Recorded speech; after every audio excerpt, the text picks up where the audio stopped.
স্থান পরিত্যাগ করুন, নাহলে আইন নিজের হাতে চলবেন না। আইন নিজের হাতে চলবেন না, নাহলে আমরা বাধ্য হয়ে করতে বাধ্য হবো।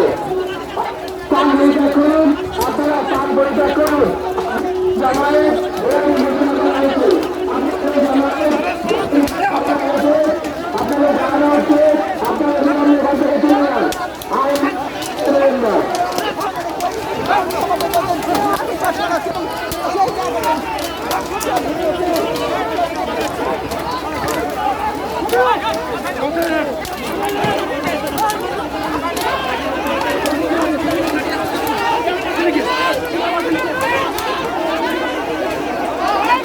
আপনাদের এই জামায়াত বেআইনি ঘোষিত করা হয়েছে, আপনারা অবিলম্বে এখান থেকে